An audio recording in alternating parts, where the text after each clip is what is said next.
Hey everyone, it's Chris. Welcome back to another new reader recap. If you watched my previous videos, you heard me say that I wasn't going to have a video this week. Well, I changed my mind. I ended up having some time off. It's Friday night. I'll have this uploaded or scheduled to upload when I'm gone on those days, like I said. So next week, there's still, I guess when you're watching this, I won't have the new issues new week going up tomorrow because I will be gone. So I unfortunately won't be getting my polls day one, or at least I won't be making a video about it. I'll see if I can have time to stop by after work and at least grab some stuff, but otherwise I will not be picking anything up until I get back and making a video on it. So I at least wanted to do the new reader recap now just to get that out of the way so I don't fall too far behind.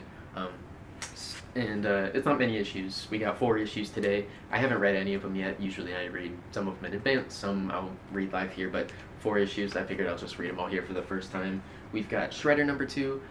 Really enjoyed Shredder number 1. I guess I should say, like, I really enjoyed it, but more so just because it's something new and interesting for me for the Turtles. I guess overall the issue was solid.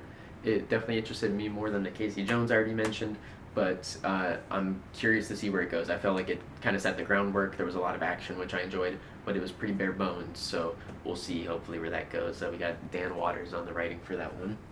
Next up, we got Racer X issue 2. If you've been watching the videos for a while, you know I've been digging the Speed Racer series, the whole world. I think we're 3 issues in on the main line, issue 2 of Racer X, and then we got Tales from the Road, I think, is another 3rd series coming out for the Speed Racer world, which will be this upcoming week as well, or tomorrow, I guess, for the video. So yeah, I've been enjoying Racer X. Then we've got number 1, Hector Plasm, Hunt the Bigfoot. I don't really know much about this one, but like I said, I like my solo Monster Hunter characters. For some reason with the art style, I feel like it's going to be a little bit more comedic, especially just with the name and the concept, I guess. But to be honest, I don't know the tone or what the story is going to be like at all for that one.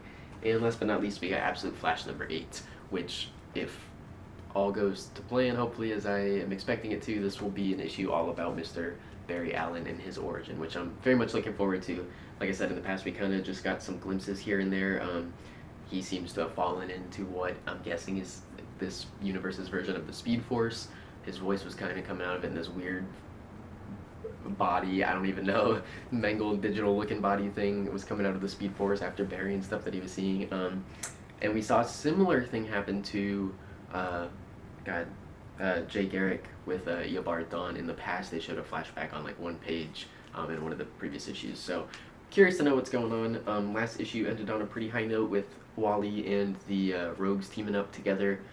So hopefully we get a little bit of that in this one. If it's all flashback, that's fine. It just better be worth it.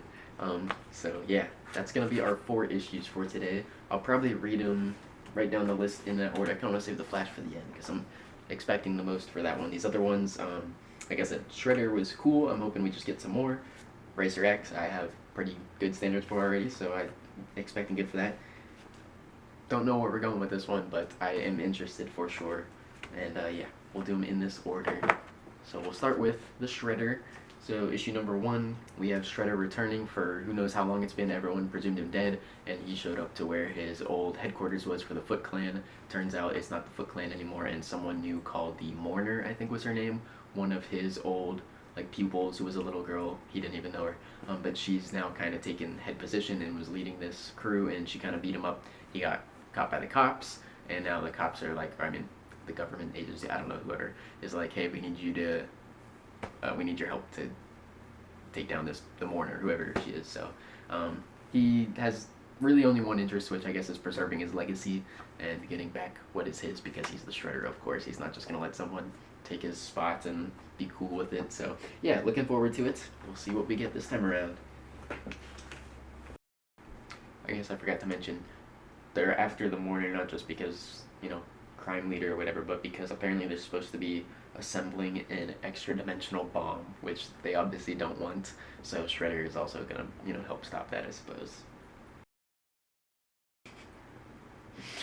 This guy Shredder is in a bar fight, and he's got this agent with him, and she tries to stop him and put her arm on him, and he throws her over.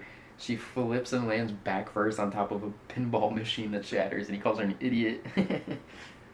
It's funny. Damn, that was sick. They've got this little like sequence panel here where King Cobra's like kill him, talking to the Shredder and his gang. But like as he's getting the words "kill him" out, Shredder already takes out the whole crew and jumps to attack King Cobra. Really cool. Alright, so that's the end of issue 2. Pretty solid again. It's not like the craziest thing I've ever read, but I enjoy it. It's cool seeing from Shredder's perspective. I like the whole like anti-hero antagonist as our protagonist thing. They just kind of do the dirty work and do what needs to get done. Obviously he's got his own motives and everything like that, while these government agents are trying to, get what they can out of him to stop this bomb, as I said. So whole issue basically just from the jump. Like I said, we've got this agent. She is with the Shredder, or Shredder asked, he's like, I don't want to be surveilled, obviously. So he's like, she's allowed to come with me from a reasonable distance. So they go together to this bar to look for King Cobra. Shredder immediately is just asking straight up, where is he? Giving him, everyone in the bar is messing with him, trying to, intimidate, fight him, whatever. Agent shows up. She gets right up in his business, and Shredder's like, what are you doing? And he's like, you're in the way. She's like, does that concern you? He's like, not really, just an observation. So bar fights ensues. Like I said, our agent tries to stop him at some point, and he flips her and lands on a pinball machine and takes her out the fight. I don't know, I just thought that was kind of fun. He calls her an idiot for it. She's, trying to help or whatever, I guess. Anywho, I do enjoy all the combat in this series. Like I said, the first issue was a lot of fighting in this one too. At least, cool moments of it. But he takes out all the dudes at the bar, has one of them lead him into the safe house room, whatever, where King Cobra's hiding. He takes the guy who was leading him there and shoves him in first, and he gets lit up by all these guns that were set as a trap for Shredder. Shredder walks in. King Cobra's like, I almost think you were real the way you were able to find me and all that. They have a little discussion. Shredder's just trying to get information about King Cobra because in order for the Mourner to be building this bomb, she'd have to be using his network. And he, just kind of blows Shredder off. He's like, yeah, kill him. And that's when I said that cool moment happens where while he's saying kill him, Shredder just takes out his whole team with a couple throwing knives and leaps up and goes to jump after Cobra. Apparently, King Cobra has this rumor about his face, and he's looking like a snake and all that, which is why he wears the mask, and hence the name and the character and all that. He looks pretty fine underneath. Shredder, however, changes that. He chops up his face a little bit, takes off his nose, I guess cuts his lip and his tongue and splits it and all that, so supposed to, I guess, make the rumor about him come true and what's under that mask. But yeah, afterwards they return back. Shredder's once again in his place, sharpening his blades. The agents are pissed off because he's like, he killed the guy, whatever. But Shredder at the very end reveals, before he took his tongue, that he talked, and he revealed some information. And Shredder is now checking on some business assets, whatever that means. Picture of some dude with his chest glowing as he's all hooked up to stuff. Who knows what? So, pretty interesting. Like I said, nothing super crazy or out there, but still an enjoyable read for something in the Turtles world other than, the Turtles. So I enjoy it. I like the Shredder character. Is it something where I'm like, oh, I have to pull this every week? Probably not. I probably could do the trade, but something tells me that would be a long time before I got to that. So I kind of enjoy it now while it's coming out. Maybe, when the next issue comes out, if it's a big week, maybe it's something I pass on, but we'll see. So next up we got Racer X number 2. First one of Racer X, from what I remember, was a lot of just kind of setup and background on Racer X's character, because in the Speed Racer one we hadn't really covered what had happened with his brother all super in depth, or at least after the accidents, not more than what Speed knows basically. So the first issue was kind of catching us up with Racer X and who he is and what he's got going on, his history and how he got to the point where he's at. Speed Racer issue 3, he showed up. Him and Speed were actually racing each other. The Mach 5 gets stolen and they get it back together.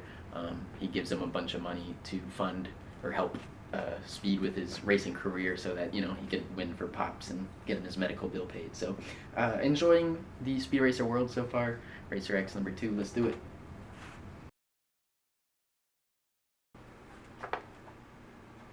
Yeah, that was a cool one. I still enjoy it. Probably a bit more of the same, I guess, which I once again have been enjoying.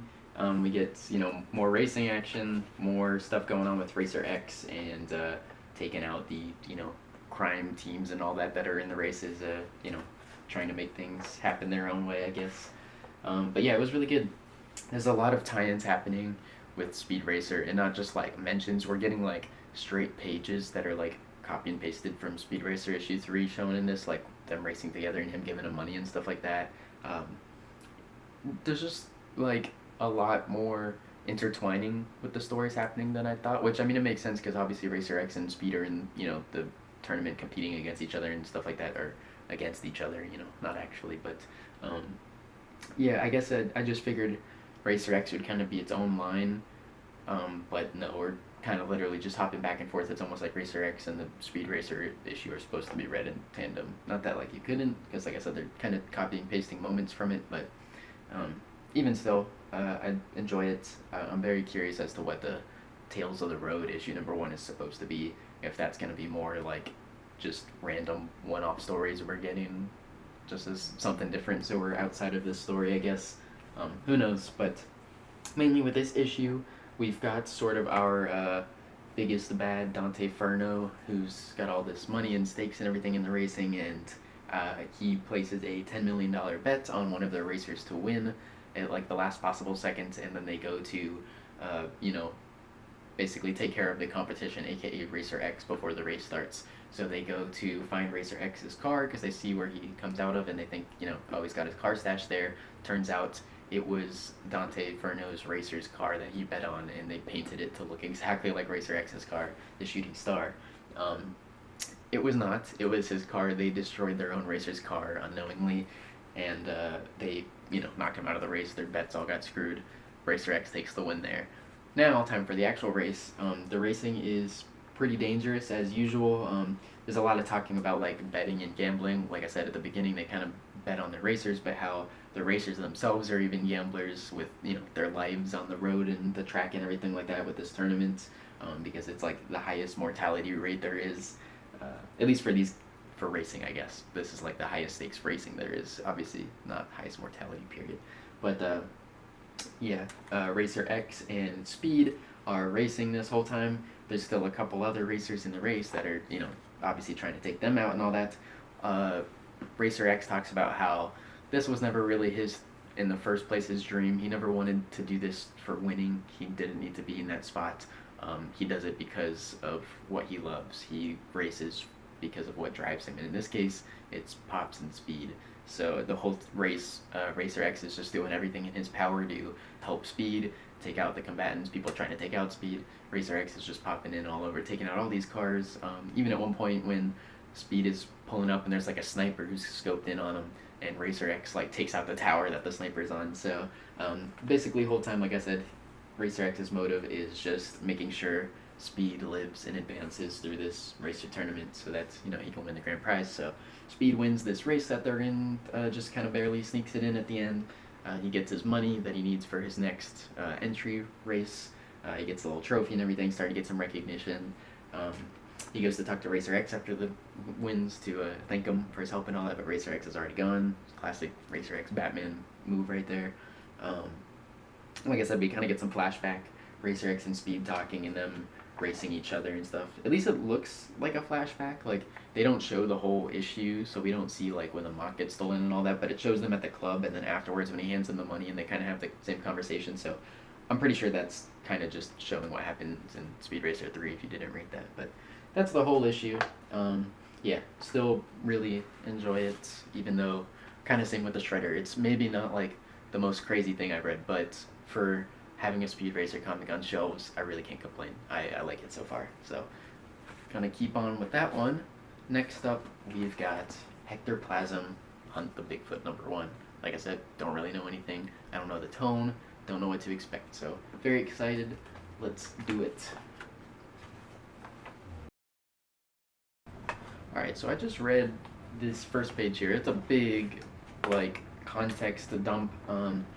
I had to do some researching just in case because I was curious after. So this is a follow-up, or like a new series, but from an old character. So I guess Hector Plasm was created by this author, Benito Sereno. Hope I'm saying that right. And I just looked it up. They have like a volume 1 from like 2006. So old character, I guess, that they're bringing back. This is going to be a short 3-issue series. But basically, like I said, this whole beginning gives context and explains who Hector Plasm is. So I guess we're just going to be jumping right into it. It gives us basically his whole backstory from when he was born and kind of the special gifts he has. So he's has access to like all these spiritual powers and these weapons that have abilities, and he has the singular, unique talent of being a physical medium, which means he can channel spirit into like a physical ectoplasm that he can use in some ways. Who knows what that means? He's got different like charms and trinkets and all this stuff he can use. He's got a sword and his knife as his primary weapon, but even those aren't just your standard blades. They've got their own special properties and stuff. So, at least from this, exactly what I was looking for. Cool dude, bunch of powers, out hunting monsters. I guess in this case it's gonna be Bigfoot. So pretty sweet. I'm curious to look into that old one now from 2006. See what's up with that. How big it was, how long of a series. I guess if it was just a one volume or not. Seems like it was a popular character. I guess brought this back. So pretty cool. I'm excited. I gotta say, just off the first page right here, total Gravity Falls vibes, especially after just reading that little intro.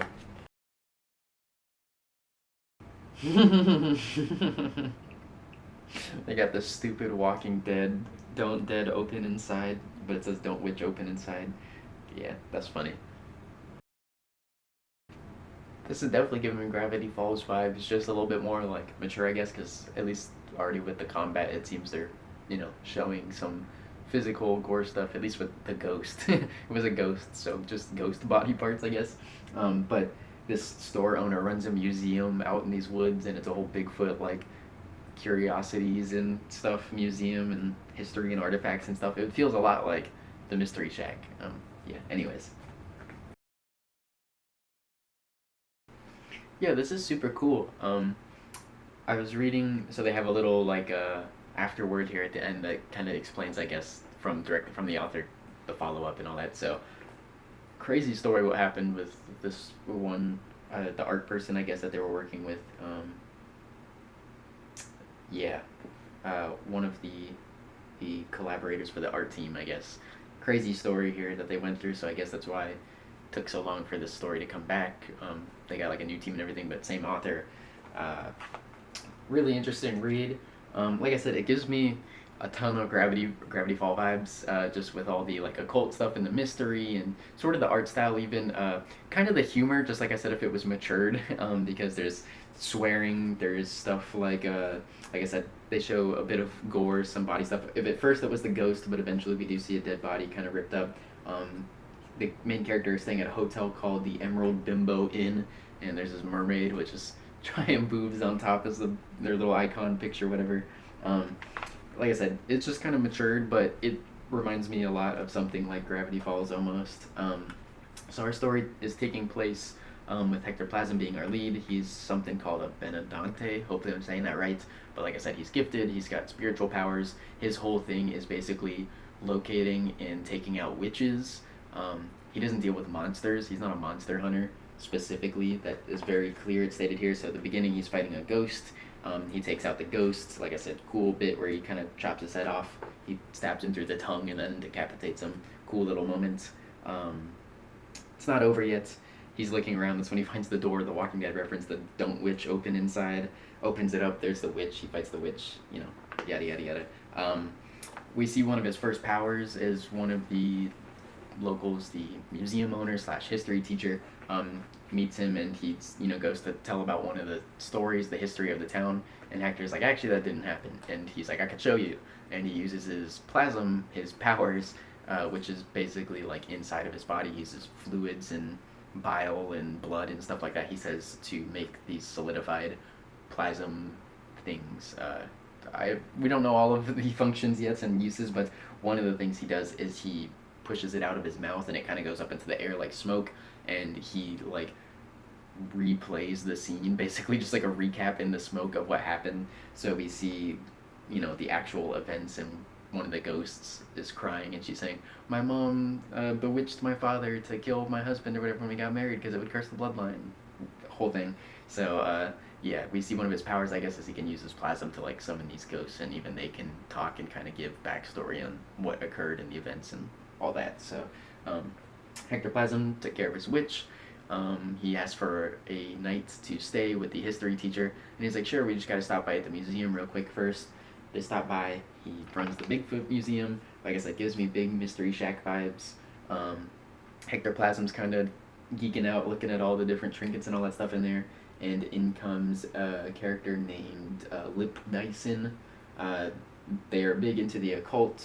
They are also, I guess, related, I think. Was that right? I forget. I forget if they're related to the museum owner, but they work at the museum too, big into the occult, big into Bigfoot, and they believe that Bigfoot is out on the loose. They ask Hector for help, and Hector's like, see, the thing is, I'm not a monster hunter.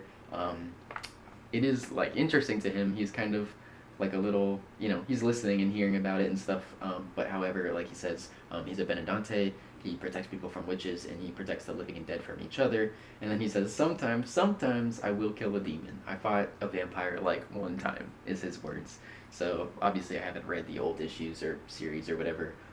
The author did say there's 2 trade paperbacks. They have 2 different titles. One was 2006 and one was 2009. I guess they're collections, because the original Hector Plasm stories were back issues, as in, like, kind of at the end of the issue. I guess they were just like little mini stories that were showing up in even the Invincible comics original single issue releases. I guess Hector Plasm was at the back of Invincible, a couple other series too, but yeah, I guess they were compiled and then put in those trade paperbacks. Now we've got a new series years later. So as I was saying, this Lip character is asking Hector for help with the Bigfoot, and he's like, nah. Cut to him at the inn next morning. He's waking up, and inside of his room, he's got 2 companions. One is named Sinner and one is named Saint. They're kind of just playing the devil and angel. The one who's named Sinner, he's even got the little horns. The one who's named Saint is kind of dressed like a cowboy, but he's in all white, even like this long trench coat and stuff like that, a hat and all. We don't really see his face or his eyes. But Hector is conversing with them, and like I said, they're kind of the angel and devil on the shoulder. They're giving the different narratives. Or I should say, at least Sinner is. Saint is not saying a word. Saint is kind of just sitting there chilling. Sinner is, talking to him about Bigfoot and all that stuff. Here, Saint does say a word. He says one thing to Hector as he's walking out of the inn. Hector getting ready to basically leave the town, notices there's a bunch of people gathered just outside of his door, not too far away. He goes and approaches in the crowd, and when he makes it to the front, that's where we see the dead body. I will say, town seems pretty unconcerned. We don't get a lot of perspectives of any concerned citizens. At least there is one cop we get introduced to, and she's suspicious of Hector a little bit because you're not from this small town, and if you're leaving this morning, that's a no-no. You gotta stay for questions. So cops around. Hector obviously does not want to be involved. He, however, is a little bit more curious about this Bigfoot situation now because, well, this big dead body here, surely something I have to deal with, right? We cut to later in that evening. We got Hector and Lip in this like little treehouse out in the woods, and Hector's kind of explaining his different powers. So like I said, he uses his different body fluids that he calls humors. But like he says here, blood, phlegm, bile, and he can kind of like push it up into the air, and he makes these shapes with it, and it even turns different colors based on his mood. So kind of a whole mood frame thing. Here, this one is blue, and he's saying this one is chill, calm. Phlegmatic, they used to call it, is what he says. But he says he can use the plasm for all different sorts of stuff. He can use it to manifest spirits, like as we saw earlier in the issue. He says that for me, since ectoplasm is the only substance that's tangible for both alive and human ghosts, I use it for all sorts of stuff, weapons, tools, balloon animals. He was joking because Lip had brought that up to him. Anywho, they're sitting here chatting, and all of a sudden right outside the window, there's this funny little moment here again. It's a humorous comic, which is, I kind of got the vibe from it just from the art, it seemed. But anywho, there's this little square here where he says, no offense, but I hope it doesn't take a murderer for this town to, and then it cuts off, but it's got like your comic text, your onomatopoeia thing where it says snap, so it's kind of like completing the line, but using just cool little graphic thing. Anyways, they hear something snap outside the window. He looks and he sees a big, what looks like a 2-headed Bigfoot, some big hairy monster out in the woods. He jumps out of the treehouse, immediately bolts after, tries to chase it. He's running, trips on a log, eats the dirt. That's the end of that. Lip shows up. Did you catch him? Cut to next morning. Hector's back at his motel. He's talking to Sinner again, and that's when the cop and Lip show up at the door, and they tell him that there has been another murder and they need his help. That is where we end this issue. So Like I said, it's only going to be 3 issues, short little series, but I'm all aboard. I really like it. I dig this one a lot. This could be a really good one for me. So I like this. Yeah, I'll definitely be picking up the next 2 issues, 100%. Yeah, shout out Michael Serrano. I'm curious to look up the old ones as well, the 2 trade volumes that they have. I don't know if those would still be available anywhere, but we'll see. Finally, for today's video, we've got Absolute Flash number 8. I'm very excited. Let's see some Barry Allen, fingers crossed.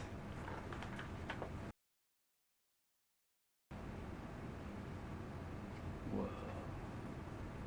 Dude, this is really cool. I kind of got like a little bit of chills there. Just we're, I think, like about to finish the issue. I'm kind of flying through this. This is reading really fast, but like I said, kind of all backstory of Wally and of Barry. We're just now getting like into what I thought was the Speed Force. They call it the Blue Trinity, is what they call it. This big portal that we saw Eobard and Jay Garrick. They kind of show that little scene again, but a little bit more of it. So Eobard opens this thing. Jay Garrick's like, we gotta shut it down. It's kind of like opening this portal. It looks like to another dimension, and Eobard says no, and he shoves Jay Garrick into it to prevent him from shutting it down. There's an explosion, and we see him getting knocked back, and it says, at least from Eleanor, that that's the last of Eobard Dunn that we saw, and I'm assuming Jay Garrick, but she's of course talking about her grandfather Eobard.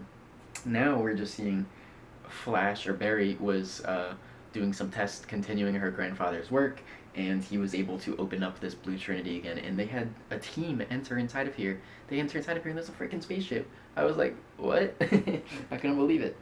This is really cool. I'm enjoying this.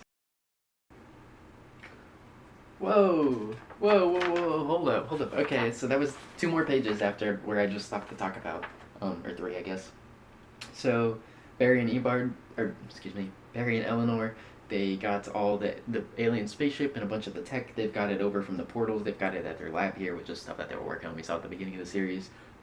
Don't know what kind of tech is on there, who that was at that planet, how they got there, what they're gonna find. I don't know.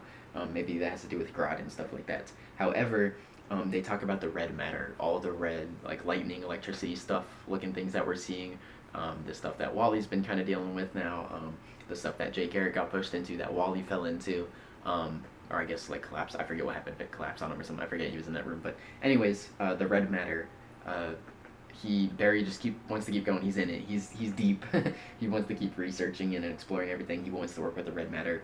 Eleanor is being very cool and level-headed about this. I mean, I shouldn't say cool. It seems to be getting a little frustrated with Barry, but she's staying very level-headed, and she's like, we gotta stay on our path. We gotta keep doing our research.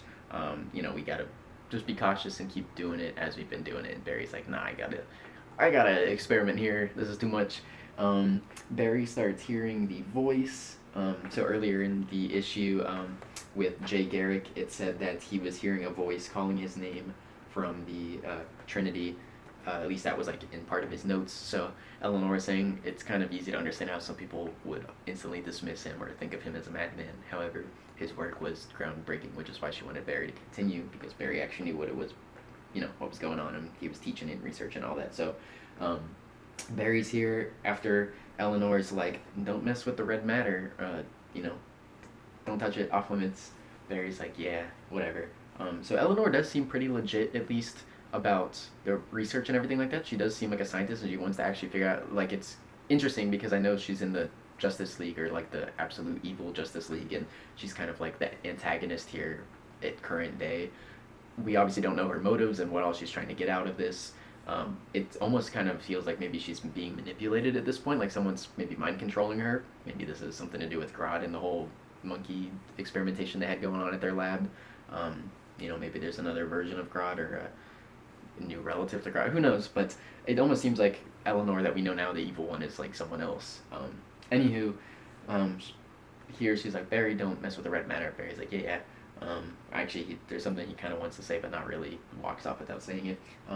He leaves. He's a moment on his own, and all of a sudden he starts hearing his name. So he's getting called to like Eobard Thawne, and he reaches out to the red matter, and he gets this like vision. There's this flash. All of a sudden his eyes light up, and he's seeing someone in one of the speed suits, the suits that they're wearing to go through the Trinity and all that. And this guy is in front of him, and he's saying, "Stop! You must stop Wally. It must be Wally West." So. Crazy stuff. I guess Wally was destined to be the Flash here. not Barry, and Barry knew this. Maybe he didn't want, maybe he didn't understand, or he wanted him to be this person or whatever that succeeded. So obviously Wally walked in on Barry when that whole thing happened with him in one of the previous issues. So who knows the motives and intentions after this at this point? If Barry did all that stuff with Wally on purpose, or if it was an accident, or who knows? So we definitely got a lot more information, but I still have a lot more questions now. I will say, Absolute Flash is definitely picking up. The last like 2 or 3 issues now have been much better.